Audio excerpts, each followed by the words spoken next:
George Soros e a tentativa de mudar radicalmente a América. Aspas.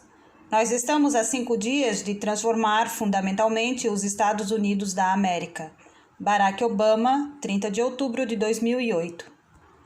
Um momento decisivo no longo e furtivo esforço de George Soros para obter o controle do Partido Democrata e mudar o curso da política americana ocorreu em agosto de 2008 na festa da Convenção de Nomeação Presidencial em Denver, Colorado.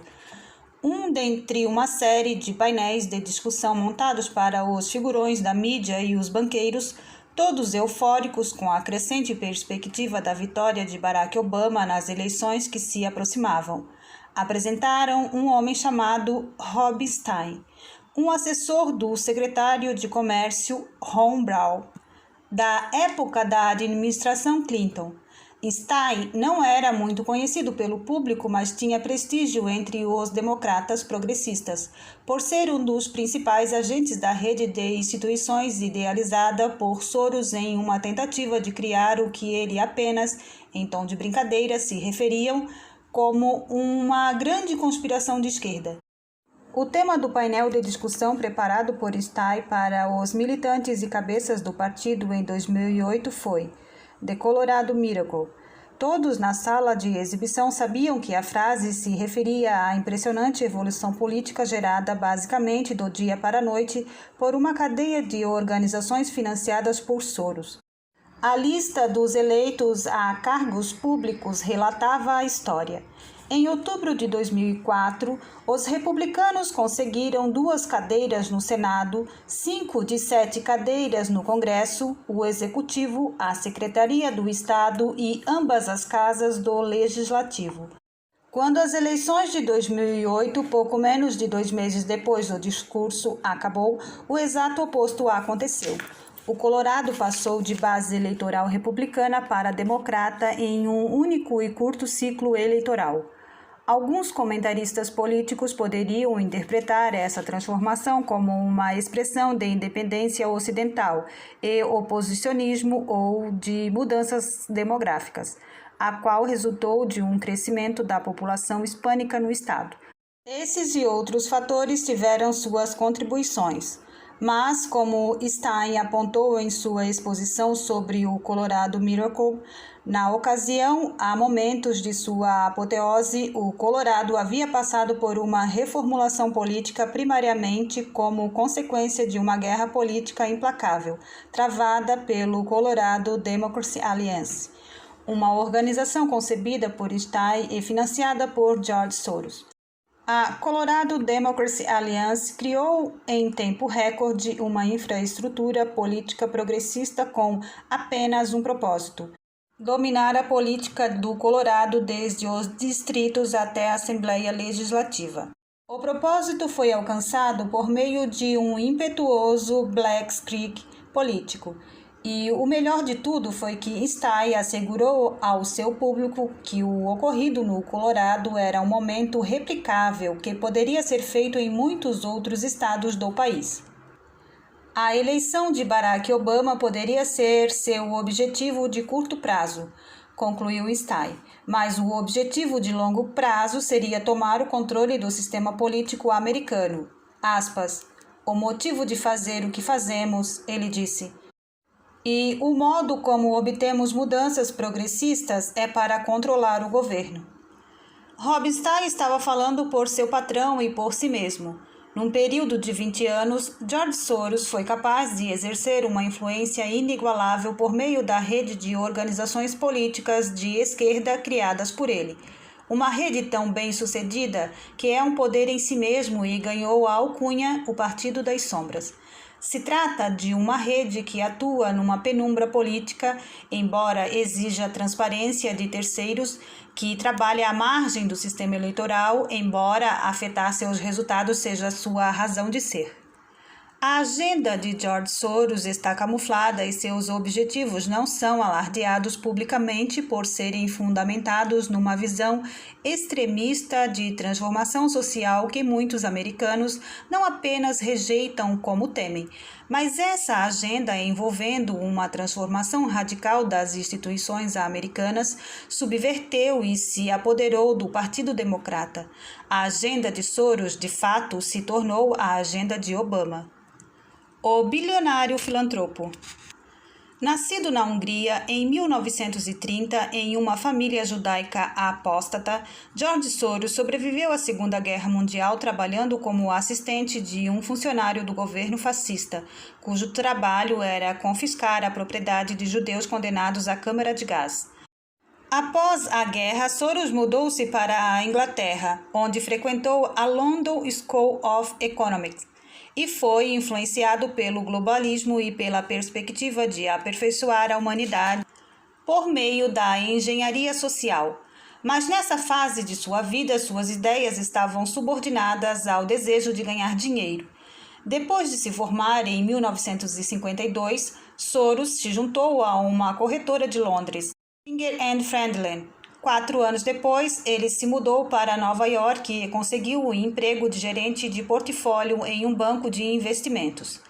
Da Europa, ele trouxe consigo conceitos anti-burgueses e anti-americanos e, mais tarde, admitiu querer permanecer nos Estados Unidos apenas tempo suficiente para fazer sua fortuna. Mas os negócios eram bons demais e ele se naturalizou americano.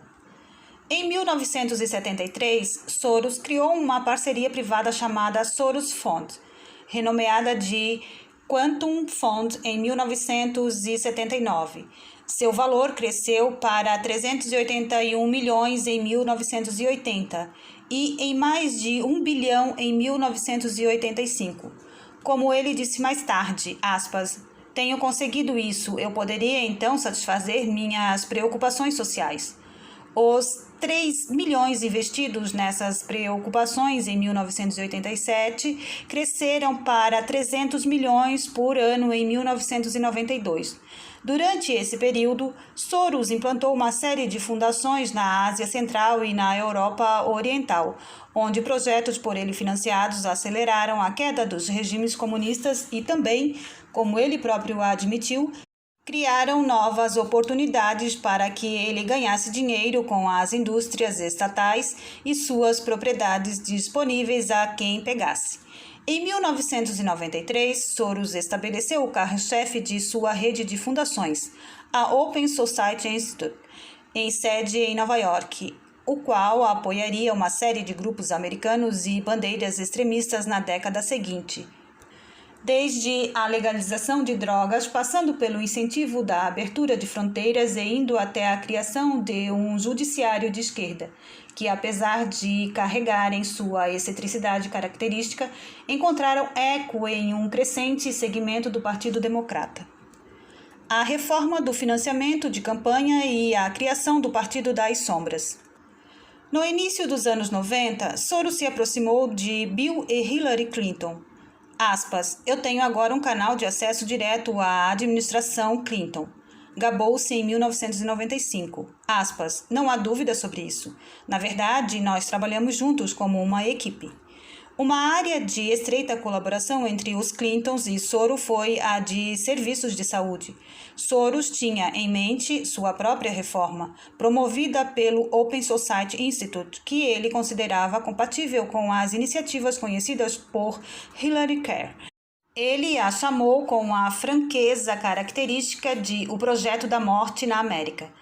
Seu raciocínio era humanitário, incorporar hospícios e cuidados paliativos ao sistema de saúde americano, mas seu objetivo principal era mais pragmático: racionar assistência médica para pacientes terminais e gravemente enfermos para os quais a atenção médica resultava em baixo custo-benefício e que, portanto, era um fardo para o sistema.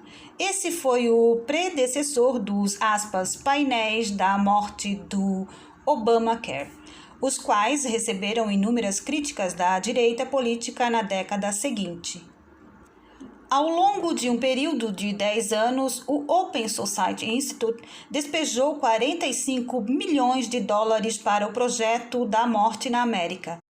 Mas Soros estava menos preocupado com o fato de que sua iniciativa não foi recompensada imediatamente do que pela forma com que tais reformas socialmente progressistas foram derrotadas nos Estados Unidos devido a uma liberdade de expressão desregrada.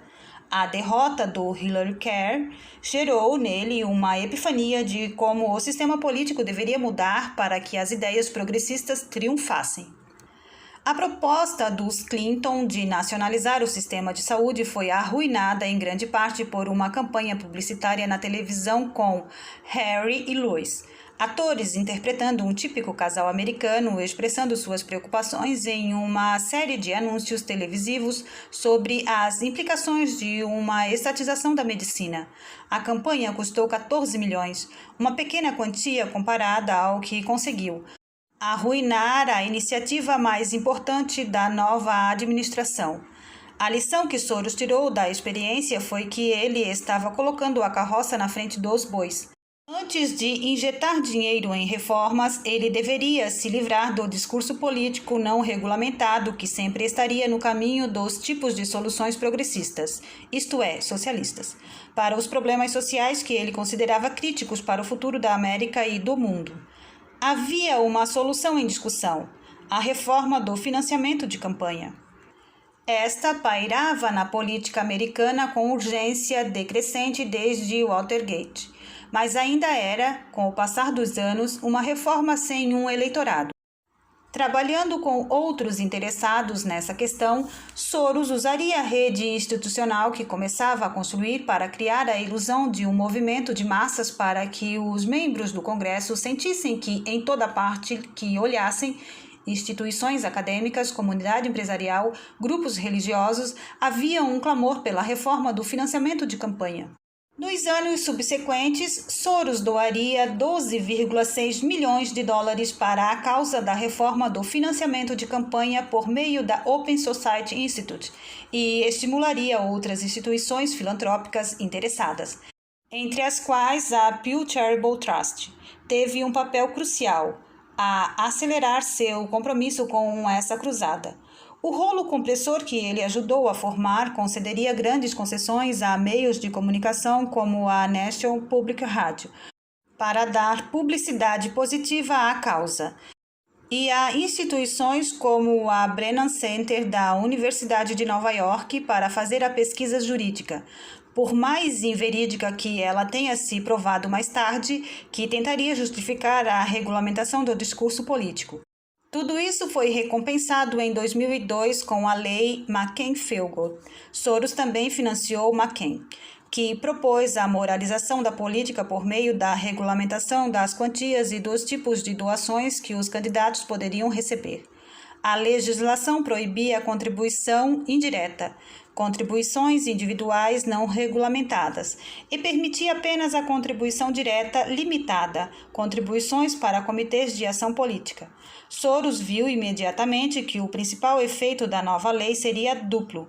Restringiria o uso do tipo de propaganda na TV que havia aniquilado o Hillary Care e, finalmente, limitaria a influência dos dois partidos, que dependiam de contribuições indiretas como sua fonte principal de financiamento. Isso daria a Soros a abertura para intervir com sua rede abastada e assumir o controle das campanhas políticas dos democratas. Isso seria feito canalizando dinheiro para a política por meio das pretensas Organizações 527, assim nomeadas por causa da seção do Código do IRS que permite que elas se registrem na Comissão Eleitoral Federal.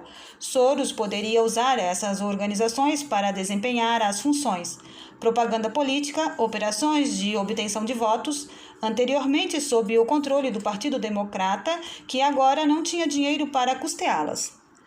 A lei McCain-Feingold secou definitivamente a fonte do Partido Democrata e do Partido Republicano também, e permitiu a Soros se aproveitar da situação e criar um partido clandestino composto por 527 entidades financiadoras, organizações radicais de obtenção de votos como a ACOM e sindicatos do setor público para implementar a agenda política de Soros. A reação nacional aos acontecimentos de 11 de setembro de 2001 convenceu Soros de que ele precisava pôr seu plano em prática imediatamente. Ele viu os ataques terroristas como uma confirmação de que o que ele chamava de supremacia americana era o problema número 1 no mundo. Soros detestava o que percebia como a arrogância que o presidente demonstrava quando publicamente classificava os inimigos dos Estados Unidos como malignos. Quando o presidente expressava, sem cerimônias, sua fé no excepcionalismo americano. E quando ele se recusou a considerar a possibilidade de que os terroristas tivessem ressentimentos reais e que o imperialismo norte-americano fosse o principal responsável pelos ataques. Soros insistiu que a resposta adequada de longo prazo ao 11 de setembro seria a de os Estados Unidos lançarem uma guerra global contra a pobreza, enviando enormes quantidades de doações a regiões empobrecidas ao redor do mundo, onde o terrorismo florescia. O terrorismo, segundo Soros, era o resultado de uma crescente desigualdade entre ricos e pobres, tanto internamente quanto entre os países. Antes do 11 de setembro, Soros considerava a filantropia uma forma de mudar gradualmente os serviços de saúde, a condenação penal, as leis sobre drogas e outras questões sociais que considerava importantes. A direção em que ele queria conduzir os Estados Unidos estava clara nas agendas extremistas dos grupos que financiava há quase uma década por meio do seu Open Society Institute. Essas agendas poderiam, em essência, ser resumidas em 3 temas primordiais: a diminuição do poder americano, a submissão da soberania americana em favor de um governo mundial e a implementação de uma redistribuição social da riqueza, tanto dentro dos Estados Unidos quanto o mundo afora. Mas agora Soros decidiu que o mundo estava em perigo devido ao imperialismo americano e era essencial mudar o país em seus alicerces, da noite para o dia e não ao longo do tempo. Ele acreditava que as eleições de 2004 ofereceriam a melhor oportunidade para baixar a bola dos supremacistas americanos. Mas, para conseguir isso, seria necessário um aparato político nunca antes visto nos Estados Unidos. Uma rede que, além de adquirir uma influência profunda e duradoura, agiria de maneira tão dissimulada que os americanos mal saberiam o que estava acontecendo. A primeira eleição, 2004.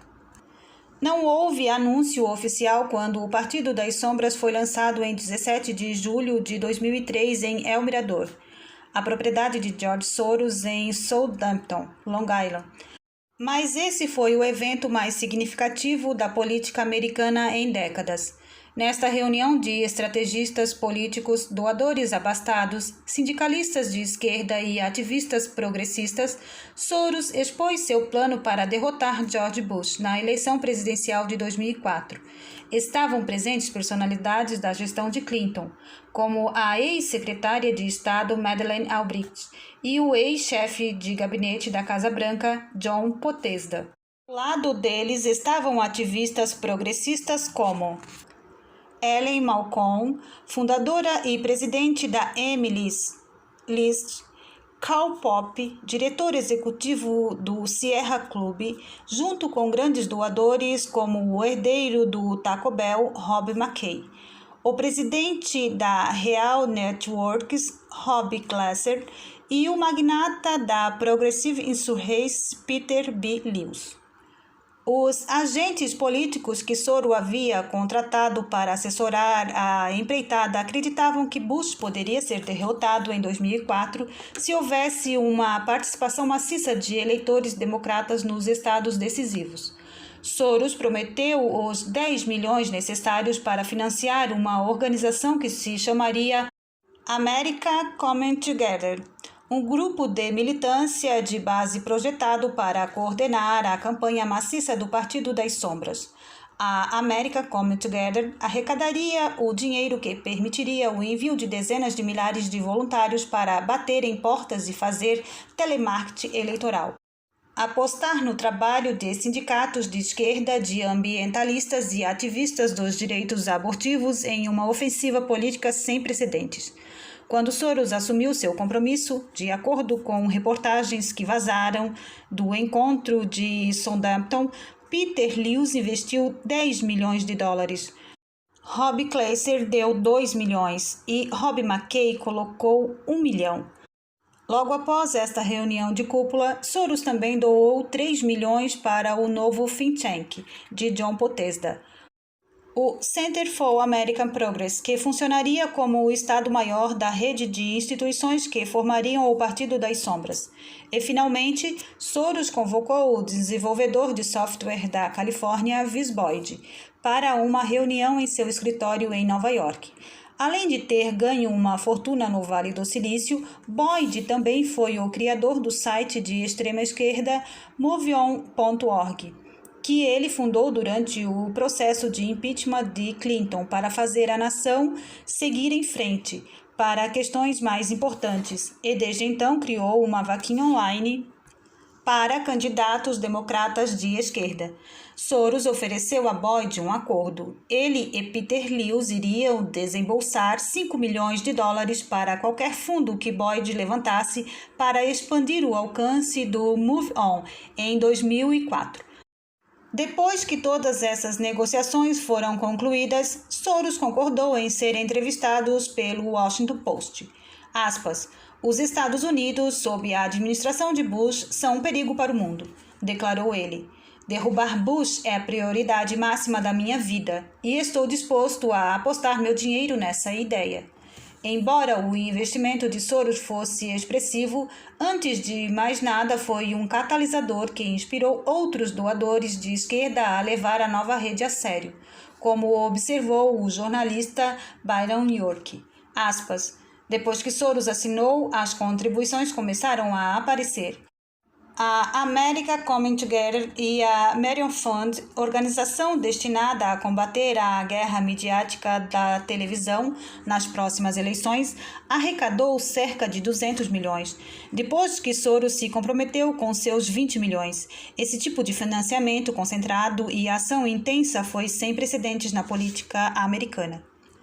No início de 2002, pouco menos de 6 meses após a reunião na propriedade de Soros, o Partido das Sombras tomou forma. Sua infraestrutura era composta por 7 organizações sem fins lucrativos, além da American Coming Together, da MoveOn.org e do Center for American Progress de Podesta. A rede incluía a America Votes, o Media Fund, o Joyce Victory Company 2004 e o Thunderhold Crump, ostensivamente independentes uma das outras. Essas organizações trabalhariam em sincronia para derrotar Bush e implantar uma agenda progressista no Partido Democrata. O Partido das Sombras era um pacote completo. O Center for American Progress, CAP, era um think tank para explorar as causas prioritárias, em especial o poder crescente dos conservadores, como percebido por Soros. O CAP imediatamente lançou o Media Matters como um site de ataque para difamar e desacreditar os membros da mídia conservadora, especialmente aqueles em programas de rádio e TV a cabo. A America Votes, referida por um de seus funcionários como uma coalizão monstruosa, foi projetada para coordenar as ações de todos os grupos de esquerda que faziam o trabalho de base para derrotar Bush. Da ACOM ao Planejamento de Ação para a Paternidade e do Sierra Club, à Federação Americana de Professores e à União Internacional de Servidores. Ela administraria a guerra terrestre contra Bush, ajustando as particularidades até o nível dos distritos. A Joint Victory Company 2004, formada pelo antigo agente de Clinton, Harry Hicks Jr., era a arrecadadora de fundos para o Partido das Sombras. Chegaria a canalizar mais de 57 milhões para a rede do Partido das Sombras, 19,4 milhões para o American Coming Together, que focava em táticas de alta pressão para registrar eleitores e levá-los às urnas, e outros 38,4 milhões para o Media Fund, também criado por Hicks, que supervisionava a ofensiva de anúncios televisivos contra Bush nos estados decisivos. Consequentemente, a Marion Fund iria gastar mais do que o Comitê Nacional Democrata e moldar a mensagem política da campanha presidencial de Gary Edwards. O Thunderhold Group era o núcleo duro do Partido das Sombras e seu quartel-general não oficial, coordenando estratégias para o Merian Fund, a America Come Together, o Naral Pro-Choice America, a National Education Association, o People for American Way, entre outras associações, por meio de planejamento estratégico, boca de urna e dossiês da oposição. Além de seus 7 membros fundadores, o Partido das Sombras também abrigou em sua penumbra pelo menos 30 grupos ativistas de esquerda bem consolidados e sindicatos de trabalhadores que participavam do voto americano de coalizão.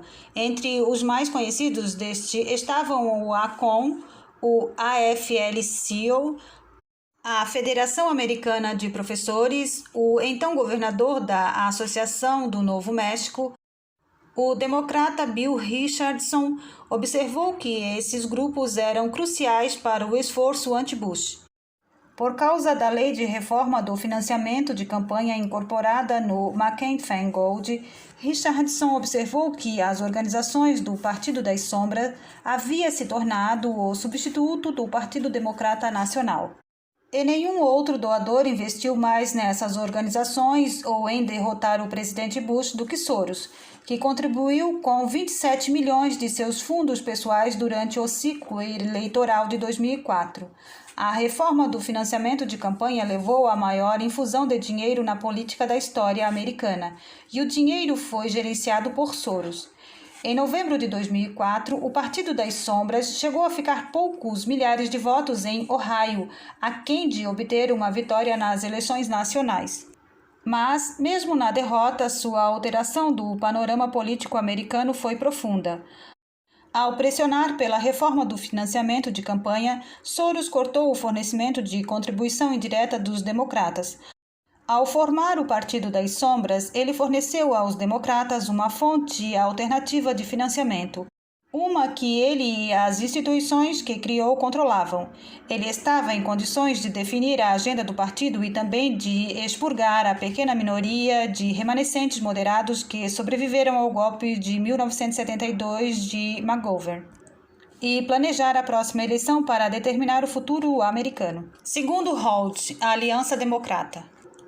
Enquanto Soros se perguntava qual deveria ser seu próximo passo depois da reeleição de Bush, a resposta veio, um tanto inesperadamente, do agente político democrata Rob Stein, que desempenharia um papel central no Colorado Miracle, um dos maiores triunfos do Partido das Sombras e um exemplo para seu plano nacional. Nos 2 anos anteriores, Stein trabalhava em um universo paralelo ao que Soros havia criado para a eleição de 2004. Lamentando sentir-se como se estivesse em um país de partido único, depois que os republicanos conseguiram 8 assentos na Câmara e 2 assentos no Senado nas eleições de 2002. Stein estudou o movimento conservador para determinar o porquê de estarem vencendo a batalha política. Depois de um ano de análise, ele concluiu que algumas influentes fundações de famílias abastadas à direita, especialmente Scaife, Bradley, Olin e Kurtz, criaram think tanks como Heritage Foundation e American Enterprise Institute e subsidiaram o trabalho de certos intelectuais como Charles Murray, cujos escritos haviam desencadeado o movimento para acabar com o assistencialismo social. E conseguiram moldar o debate público de uma forma que era desproporcional ao seu investimento relativamente modesto e descoordenado. Stein mostrou sua análise em uma apresentação detalhada em PowerPoint intitulada A Matriz de Dinheiro da Máquina de Mensagens Conservadora, que mapeou em detalhes minuciosos, embora exagerados, as estratégias de redes e as fontes de financiamento do movimento conservador. Ele mostrou essa apresentação, sobretudo em reuniões privadas, para líderes políticos, ativistas e possíveis doadores de esquerda. Ele esperava inspirá-los a se reunirem à sua cruzada para construir uma nova organização que atuasse como uma central de agariação de fundos dedicada a compensar os esforços de financiadores conservadores e injetar nova vida no movimento progressista. Stein acertou em cheio quando mostrou sua apresentação para Soros no início de 2005. Depois de ver a apresentação e conversar com Stein, o bilionário preparou outra reunião de cúpula em abril.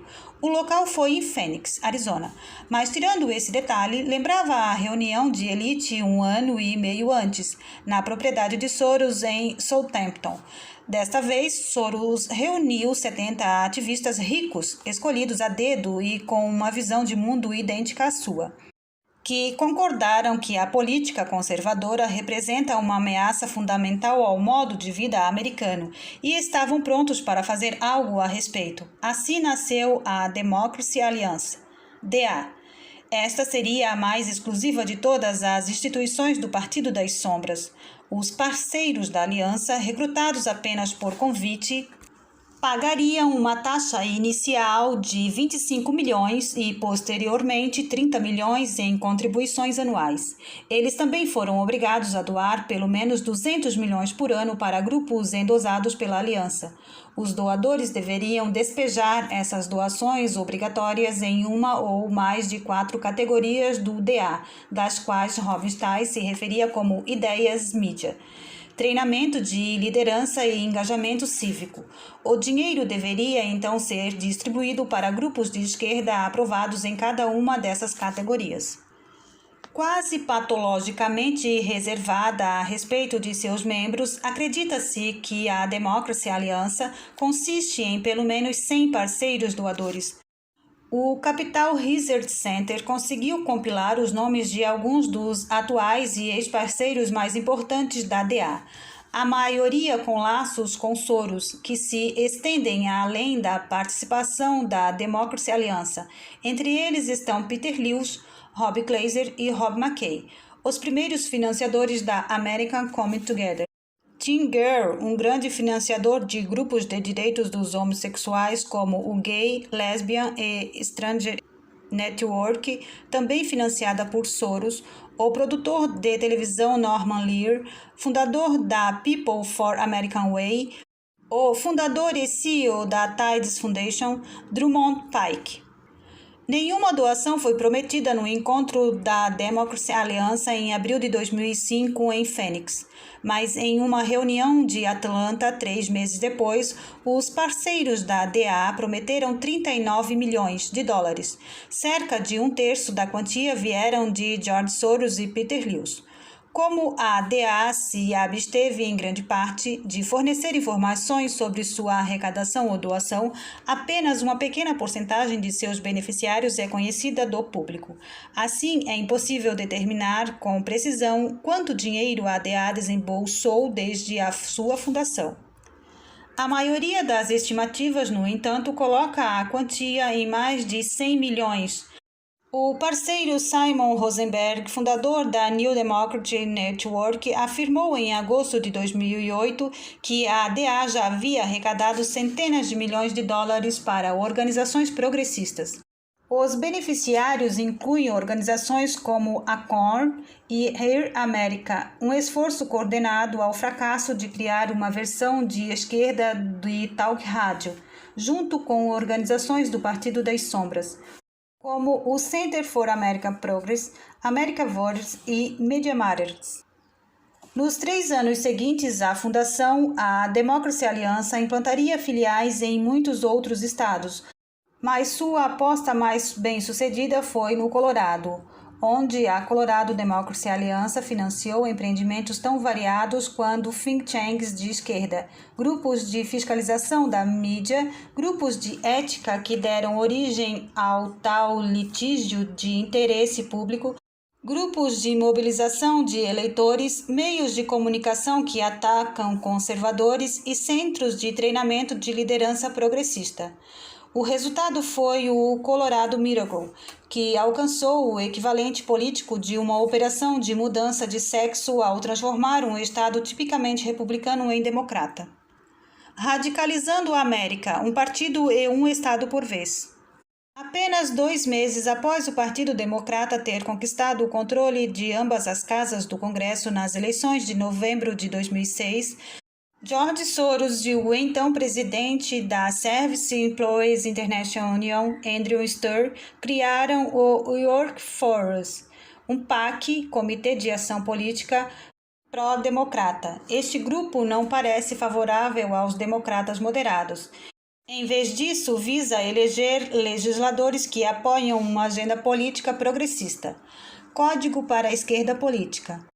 A Work for Us publica os nomes do que chama de maiores traidores entre os progressistas democratas que fracassam em apoiar as prioridades esquerdistas, como a Lei de Salário Digno, um programa socialista para elevar o salário mínimo a níveis potencialmente ilimitados, a proliferação de sindicatos trabalhistas do setor público e um sistema único de saúde que aumentaria o controle governamental sobre a saúde de todos os americanos.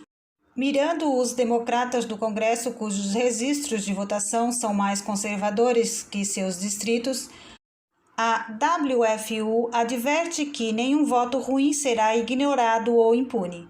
Em um esforço para promover a redistribuição de renda em grande escala por meio de aumentos de impostos para os que ganham mais, a WFU defende políticas que reduziriam o abismo econômico entre ricos e pobres.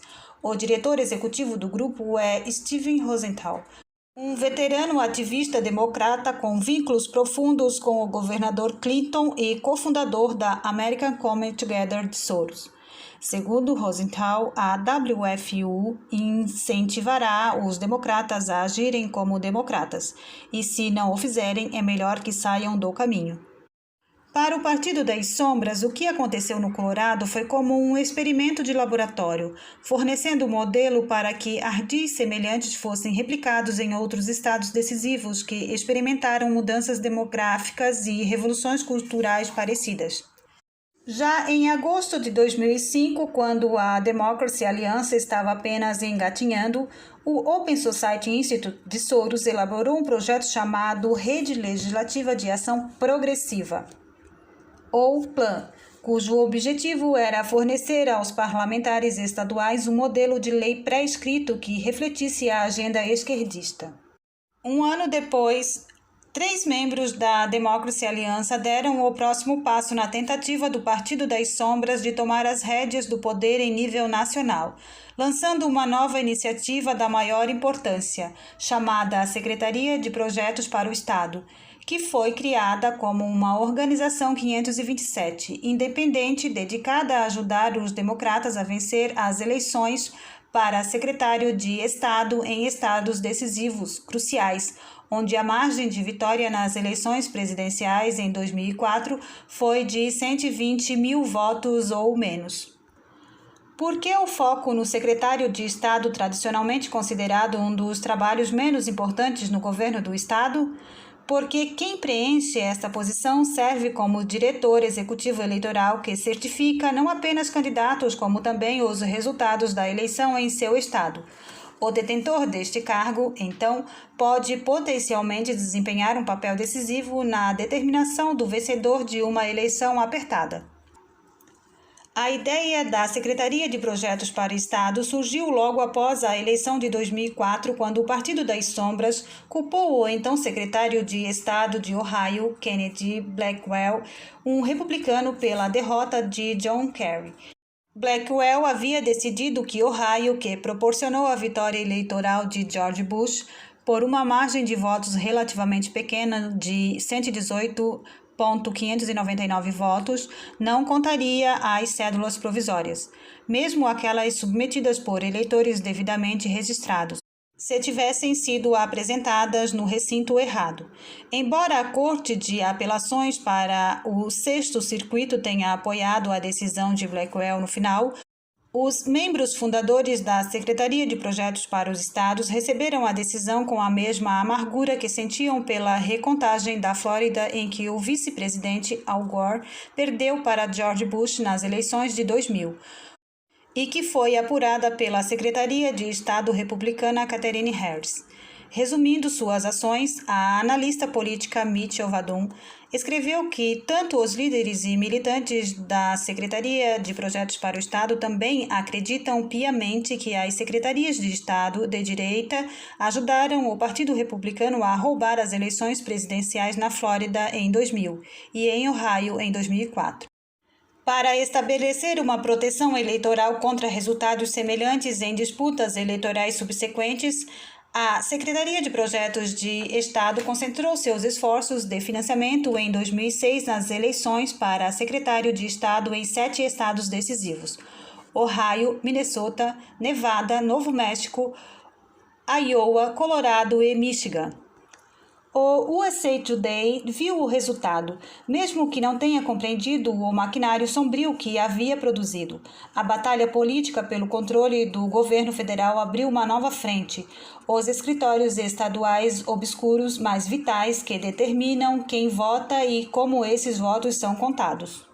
Devido à natureza relativamente banal da maioria das funções do secretário de Estado, os candidatos a esse cargo tendem a atrair menos e menores doações do que a maioria das campanhas estaduais. Consequentemente, mesmo uma modesta injeção de dinheiro de apenas um punhado de doadores experientes e comprometidos podem pender a balança. Em 2006, a SOASP arrecadou um total de 500 milhões para os candidatos a secretário de Estado que apoiou, uma pequena quantia pelos padrões tradicionais de arrecadação eleitoral, mas uma quantia significativa em comparação com as somas que os candidatos em média arrecadaram no passado. Os democratas saíram vitoriosos em 5 dessas 7 disputas escolhidas, fracassando apenas em Michigan e Colorado, onde ganharam 2 anos depois como parte do Colorado Miracle. O Político.com viu o significado da Secretaria e Projetos para o Estado quando o descreveu como um firewall administrativo, projetado na expectativa de uma eleição presidencial com tira-teima, para proteger os interesses eleitorais dos democratas nos reticências mais importantes estados decisivos. Uma beneficiária do financiamento do projeto secretário de Estado em 2006 foi a democrata Jennifer Brunner, de Ohio, que derrotou o desafeto do Partido das Sombras, o republicano Ken Beckwell. Brunner fez sua influência ser sentida de várias maneiras durante a corrida eleitoral de 2008. Ela decidiu, por exemplo, que os residentes de Ohio deveriam, durante o período designado de votação antecipada, que se estenderia no final de setembro ao início de outubro, ser permitidos a se registrarem e votarem no mesmo dia. Brunner também procurou efetivamente invalidar muitos dos cerca de 1 milhão de solicitações de voto antecipado por correio que a campanha do candidato presidencial republicano John McCain emitiu. Cada uma dessas solicitações foi impressa com um campo de seleção ao lado de uma declaração afirmando que o voto era um eleitor registrado. Em um esforço destinado a suprir os votos à distância de eleitores republicanos, Brunner afirmou que, se um remetente não preenchesse os campos, mesmo que tenha assinado o formulário, o pedido poderia ser rejeitado. A Suprema Corte de Ohio subsequentemente revogou a diretiva de Brunner, alegando que ela não servia a nenhum propósito vital ou interesse público. Outro beneficiário crucial no apoio da Secretaria de Projetos para o Estado em 2006 foi o democrata Mark Hitch, que derrotou um republicano eleito por 2 mandatos em Minnesota. Hitch reconheceu sua dívida com o SOSP quando disse: "Quero agradecer à Secretaria de Projetos para o Estado e seus milhares de doadores de base por ajudar a alavancar minha campanha para o topo." Um ex-coordenador de campo com vínculos profundos com a ACON e com o extinto New Party, Richard, como Jennifer Brunner, teve um papel fundamental em 2008. Quando o senador republicano Norm Colerman terminou com 725 votos à frente do rival democrata Al Franken, a pequena margem de vitória desencadeou uma recontagem automática. Com Hit no comando, a liderança de Coleman gradualmente diminuiu nas semanas seguintes como resultado do que o jornalista Mitchell Vadum descreve como uma longa série de irregularidades terríveis, que invariavelmente beneficiaram Frank. Por exemplo, durante o processo de recontagem, várias cédulas foram subitamente descobertas no carro de um juiz eleitoral. Um condado de Minnesota igualmente descobriu 100 novos votos para Franken e alegou que um erro administrativo era responsável pelo fato de que eles não haviam sido contados anteriormente. Outro município registrou 177 votos a mais do que havia registrado no dia da eleição. No entanto, outro condado relatou 133 votos a mais do que as suas máquinas de votação originalmente haviam tabulado. Quase toda vez que novas cédulas se materializavam, ou as contas eram atualizadas ou corrigidas, Franken era beneficiado, escreve Vadum. Além disso, pelo menos 393 criminosos condenados votaram ilegalmente em 2 condados de Minnesota. Quando a recontagem e uma constatação judicial de Coleman terminou em abril de 2009, Franken tinha uma liderança de 312 votos e, em junho, foi declarado oficialmente o vencedor. Soros e Obama. Com organizações como a Democracy Aliança e inovações eleitorais como a Secretaria de Projetos para o Estado em andamento, o Partido das Sombras abordou a eleição presidencial de 2008 como uma organização focada e integrada, nunca antes vista nos anais da política americana. Ele foi capaz de usar a internet para colocar as pessoas na rua. Haviam think tanks, organizações de mídia e vários órgãos de captação de recursos construídos para funcionar sem problemas na nova realidade criada pela reforma do financiamento de campanha.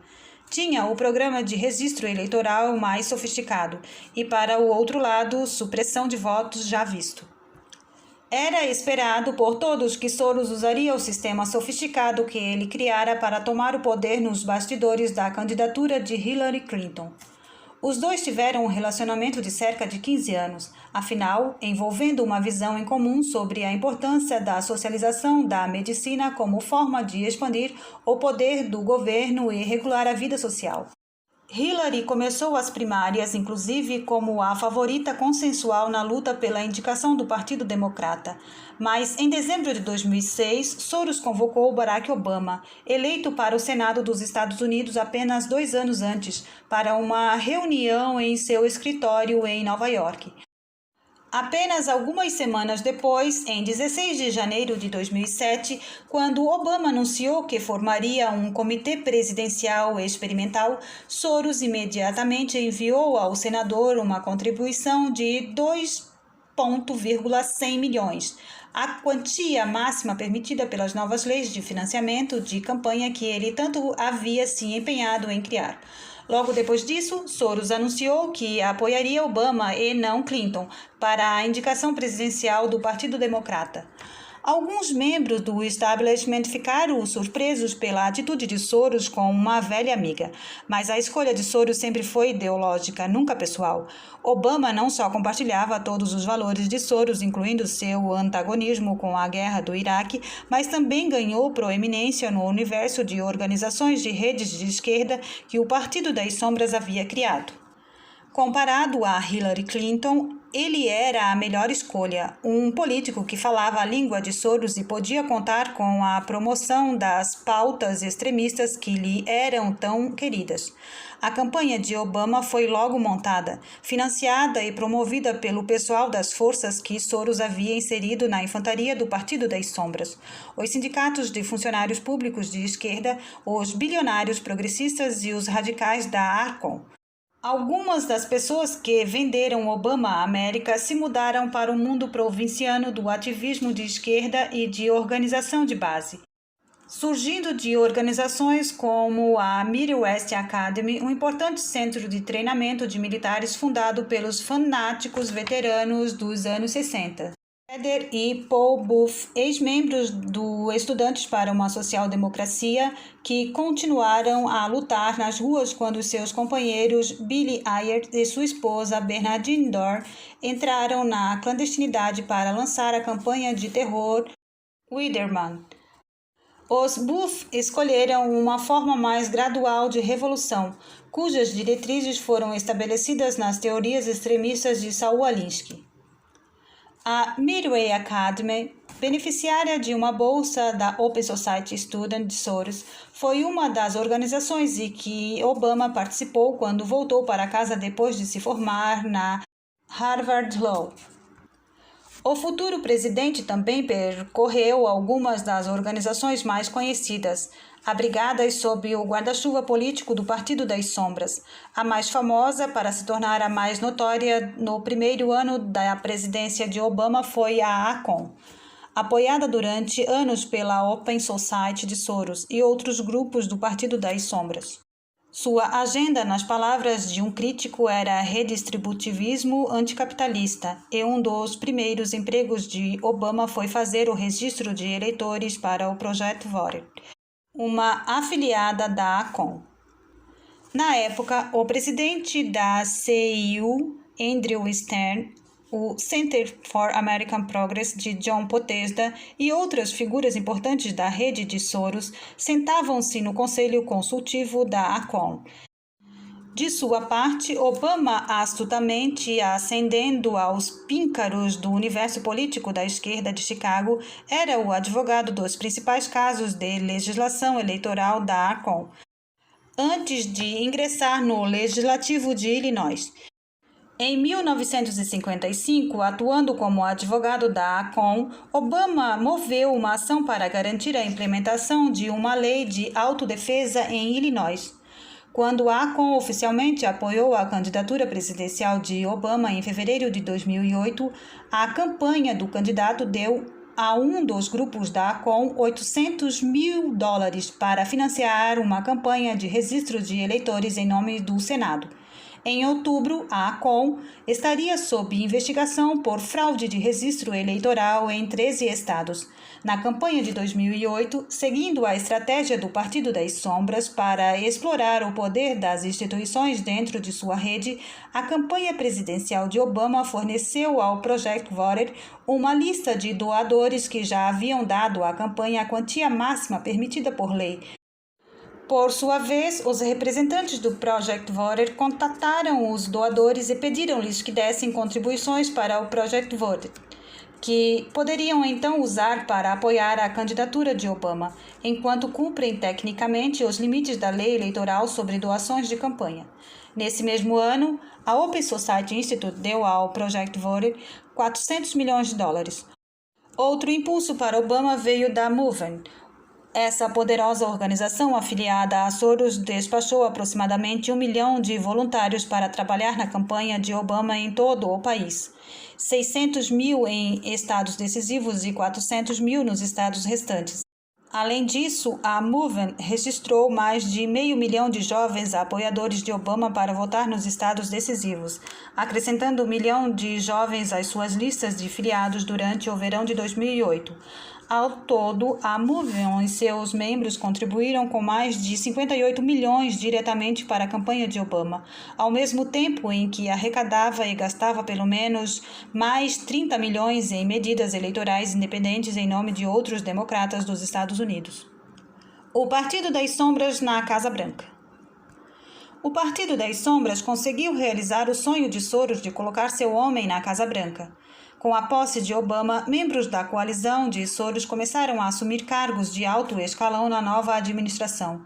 Um que logo atraiu atenção indesejada foi um autoproclamado comunista chamado Van Jones, que passou 6 meses como o czar dos ecoempregos do novo presidente em 2009. Antes de as revelações sobre seu histórico o obrigarem a renunciar e retomar a sua posição como membro do Center for American Progress de John Podesta. Antes de se juntar a Obama, Jones chefiava o Ella Baker Center, que recebeu mais de 1 milhão do Open Society Institute para defender que o sistema de justiça criminal norte-americano era racista e promover alternativas à violência e ao encarceramento. Ao longo dos anos, Jones foi membro do conselho de várias organizações sem fins lucrativos financiadas pelo Partido das Sombras, incluindo o grupo ambientalista de extrema esquerda Apollo Alliance, que foi lançado pela Iris Foundation, ligada a Soros, e pelo Center for American Progress de Potesta. Jones entendeu o recado do Partido das Sombras, pois muitas vezes incitou seus colegas de esquerda a renunciar à satisfação barata da posse de comunistas radical pela satisfação profunda de fins extremistas.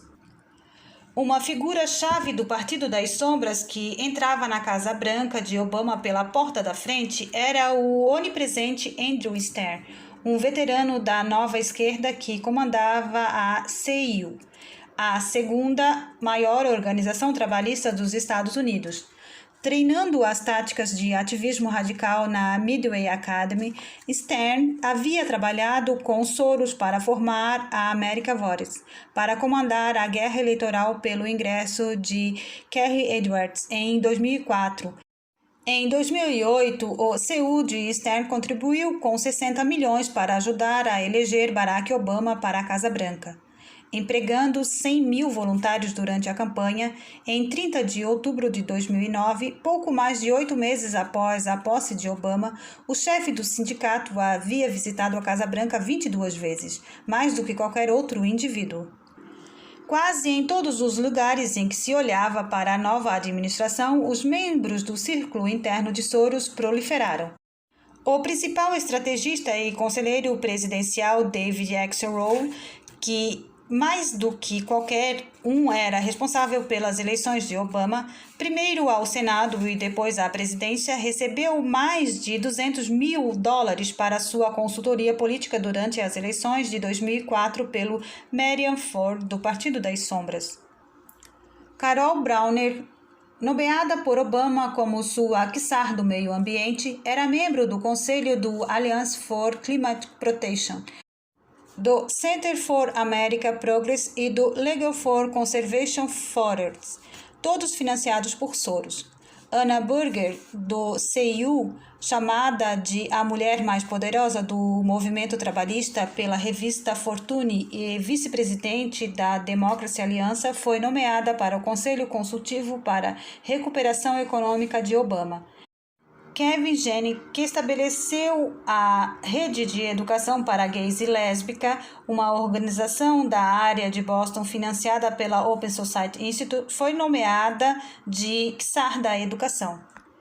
Com membros do Partido das Sombras desempenhando papéis centrais, a Casa Branca de Obama começou a implementar uma agenda ideológica logo após a posse, que envolveu muitas das pautas com a cara de George Soros. Poucos dias após a eleição de Obama, Soros declarou: "Acho que precisamos de um grande pacote de subsídios que forneça fundos para os governos estaduais e municipais manterem seus orçamentos, porque eles não têm a permissão da Constituição para incorrer em déficit. Para um programa como esse ser bem-sucedido, o governo federal precisaria fornecer centenas de milhões de dólares. Além disso, outro programa de infraestrutura se faz necessário. No total, o custo seria de 300 a 600 bilhões de dólares.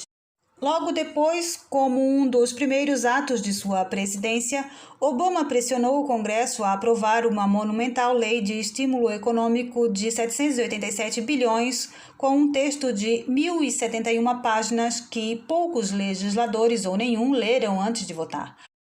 Foi baseado no preceito da extrema-esquerda de usar a crise social para criar mudanças radicais que os grupos alinskianos do passado de Obama transformaram em um teorema e que o chefe de gabinete, Rahm Emanuel, transformou em um aforismo: "Você nunca quer que uma crise grave seja desperdiçada." Foi, antes de tudo, uma recompensa para os principais elementos do Partido das Sombras. em particular os sindicatos do setor público, para permitir que permanecessem fortes para futuras eleições durante a crise financeira. Também estava lotado com projetos orçamentários que os democratas seriam incapazes de financiar por anos a fio. O estímulo foi uma tentativa inicial de transformar radicalmente o capitalismo americano, canalizando a ira popular em Wall Street para apoiar uma visão expansionista do estado de bem-estar baseada na justiça social, código da esquerda para uma redistribuição socialista da riqueza. Obama enfatizou que era urgente aprovar a lei de estímulo o mais rápido possível, mesmo sem deliberação integral, a fim de impedir qualquer dano à economia dos Estados Unidos, por causa da atmosfera quase histérica que cercava a volátil economia. Passou despercebido que o projeto de lei também revogou numerosos elementos essenciais do programa de lei Youth for Reform de 1996, ao qual George Soros se opôs tão fortemente. De acordo com um relatório da Heritage Foundation, 32% do novo pacote de estímulo, ou uma média de 6 milhões em uma nova avaliação de gastos assistenciais para cada pessoa pobre dos Estados Unidos, foi destinado a programas de assistência social. Tais níveis sem precedentes de gastos não incomodaram a Soros, que o justificou com a desacreditada doutrina keynesiana: em tempos de recessão é altamente desejável administrar um déficit orçamentário. Meio ambiente e energia. Cap and Trade, a proposta econômica de Obama para reduzir o consumo de combustíveis fósseis dos americanos, foi uma estratégia que havia sido discutida e aperfeiçoada nas organizações sem fins lucrativos associadas ao Partido das Sombras. Sob os regulamentos de Cap and Trade, as empresas estariam sujeitas a impostos ou taxas se excedessem o limite imposto pelo governo para as emissões de CO2. Alguns economistas previram que tal legislação, se promulgada, imporia custos colossais aos negócios. Custos que seriam repassados aos consumidores, que por sua vez pagariam de centenas a milhares de dólares extras a cada ano em custos de energia. Mas para Soros, o dinheiro dos contribuintes seria bem gasto em tal política. Lidar com o aquecimento global exigirá muito investimento, enfatizou ele, e assim será doloroso, mas pelo menos permitirá à humanidade sobreviver e não cozinhar. Quando perguntado em 2008 se ele estava propondo políticas energéticas que criariam um novo paradigma para o modelo econômico do país e no mundo, Soros respondeu: sim. Durante sua campanha presidencial de 2008, Obama teve um momento comparável de fraqueza. Em meu plano de um sistema de cap and trade, as taxas de eletricidade necessariamente subiriam vertiginosamente, mesmo independentemente do que eu diga sobre se o carvão é bom ou ruim, porque eu estou limitando gases de efeito estufa, usinas de carvão, você sabe, gás natural, por aí vai. Quaisquer que fossem as plantas, qualquer que fosse a indústria, elas teriam que melhorar suas atividades. O principal motivo subjacente às políticas de comércio de capital apoiadas por Obama e Soros foi articulado pelo czar de regulamentação de Obama, Cass Sunstein, professor de direito esquerdista e defensor de longa data da justiça distributiva. Segundo ele, os Estados Unidos transfeririam grande parte de sua riqueza para nações mais pobres como compensação pelo suposto dano que as transgressões ambientais dos Estados Unidos causaram nesses países. Em uma linguagem que ecoa os próprios pronunciamentos de Soros, Sunstein especula que a redistribuição desejável, por ser realizada de maneira muito mais eficaz por meio de políticas climáticas do que por meio de assistência estrangeira direta. Assistência médica. A assistência médica socialista continuou a ocupar lugar de destaque na agenda de Soros nos anos seguintes à derrota de Hillary Clinton e à incapacidade de seu projeto ONDIF ganhar força. Os serviços de saúde também estavam no topo da agenda de Obama, tão no topo que ele se concentrou nisso em vez de economia e recessão, de uma forma que instigou os observadores políticos que não conseguiram avaliar a natureza ideológica do novo governo. Durante o debate político sobre Obamacare em 2009 e 2010, uma das mais influentes coalizões pró-reforma apoiando o presidente foi a HCAN, criada por Soros, uma vasta rede de organizações que apoiam um modelo no qual o governo federal estaria encarregado de financiar e administrar todo o sistema de saúde dos Estados Unidos. A estratégia do HCAN tornou-se a estratégia do governo Obama.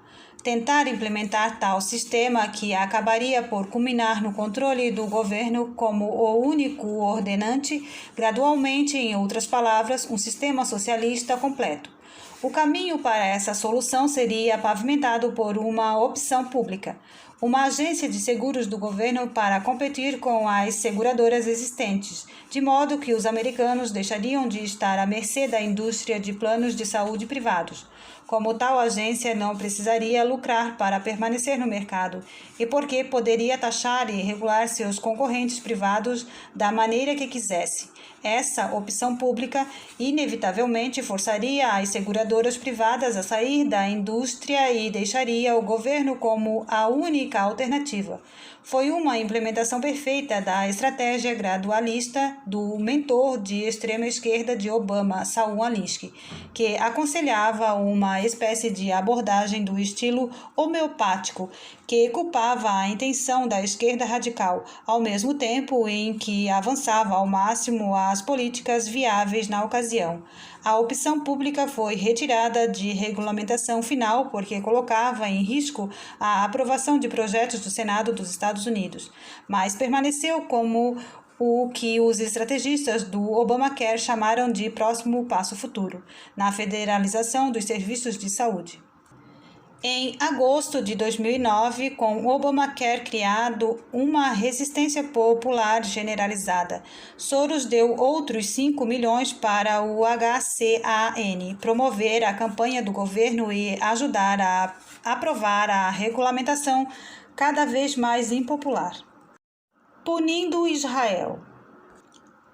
Se Obamacare é a regulamentação doméstica que é a cara de George Soros, a crescente linha dura do governo em relação a Israel é o avanço da política externa que mais reflete a visão do mundo de Soros além de Washington.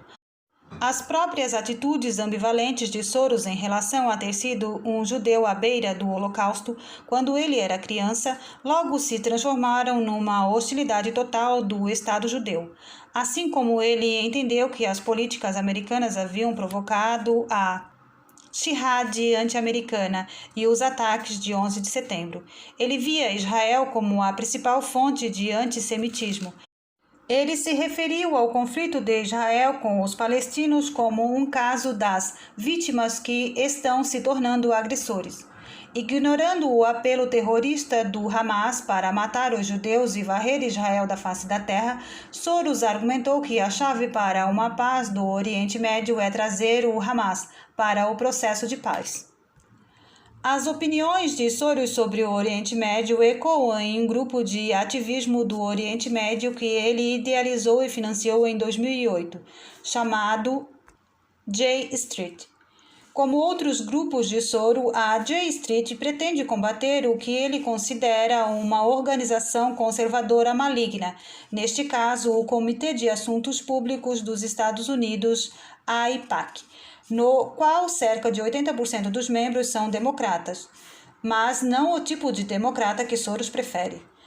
A J Street pediu uma nova diretriz para a política americana do Oriente Médio e advertiu Israel a ser pouco combativo contra o Hamas, alegando que este tem sido o governo, a lei e a ordem, e o provedor de serviços em Gaza, desde que ganhou as eleições em janeiro de 2006 e especialmente desde junho de 2007, quando obteve o controle total. O Hamas também lançou mais de 8.000 ataques de foguetes não provocados em cidades israelenses e pátios de escola no mesmo período de tempo. De acordo com o J Street, o conflito no Oriente Médio é perpetuado principalmente por Israel. Os assentamentos de Israel nos territórios ocupados foram, por mais de 40 anos, um obstáculo para a paz. Esses posicionamentos marcam uma ruptura de 60 anos de política americana em relação a Israel e são amplamente indistinguíveis dos da Casa Branca de Obama. Obama sinalizou sua conformidade com as agendas da J Street quando enviou seu então conselheiro de Segurança Nacional, James Jones, para proferir o discurso principal da Conferência Anual da organização em outubro de 2009. Sabendo que seus comentários sobre Israel o tornaram controverso na comunidade judaica, Soros inicialmente tentou esconder do público seu apoio à J Street por temer que isso pudesse alienar outros possíveis patrocinadores da organização. Mas em setembro de 2010, o The Washington Times penetrou o véu, revelando que entre 2008 e 2010, Soros e seus dois filhos, Jonatas e Andrea, doaram 750 mil para o J Street e que o conselho consultivo da organização inclui um número de pessoas muito próximas a ele. Quando as manifestações do Cairo eclodiram em fevereiro de 2011 e Obama vacilou quando Mubarak tentou se manter no poder, Soros prontificou-se a dar ao presidente um sinal para minar o desagradável aliado da América por 40 anos e abrir a porta à Irmandade Muçulmana, um culto jihadista que gerou 12 organizações terroristas, incluindo a Al-Qaeda e o Hamas. Em um editorial do Washington Post escrito durante os estágios iniciais dos projetos, Soros escreveu: "O presidente Obama e os Estados Unidos como país têm muito a ganhar ao se intrometer. Reticências. Abriria o caminho para o progresso pacífico na região. A cooperação da Irmandade Muçulmana com Mohammed e al-Baradei, o prêmio Nobel que busca concorrer à presidência, é um sinal esperançoso de que pretende desempenhar um papel construtivo em um sistema político democrático. Reticências. O principal obstáculo é Israel. Reticências, felizmente. Obama não está em dívida com a direita religiosa, que realizou uma autêntica vendetta contra ele. E o American Israel Public Affairs não é mais o único representante da comunidade judaica." Conclusão. Se George Soros fosse um bilionário solitário, ou se o Partido das Sombras consistisse em alguns bilionários descontentes, esses fatos e conquistas não seriam tão sinistros. Mas o Partido das Sombras é muito mais do que um reflexo dos preconceitos de um interesse especial ou de uma geração passageira. O Partido das Sombras uniu as forças da extrema-esquerda e progressista ao expulsar os moderadores da coalizão do Partido Democrata. O Partido das Sombras é a atual encarnação de um movimento socialista que está em guerra com a economia de livre mercado e o sistema político baseado na liberdade e nos direitos individuais há mais de 200 anos. É um movimento que aprendeu a esconder seu objetivo final. É um Estado totalitário na sedutora retórica do progressivismo e da justiça social, mas sua determinação em equalizar resultados, seu zelo pelo poder estatal e pelo controle governamental como solução para os problemas sociais e seu antagonismo com os Estados Unidos como defensores da liberdade são os sinais de um movimento radical cuja agenda é mudar fundamentalmente e inalteradamente a maneira como os americanos viveram. E se você gostou desse vídeo, deixe seu like, deixe um comentário, se inscreva no canal, compartilhe com seus amigos. Ative também o sininho das notificações.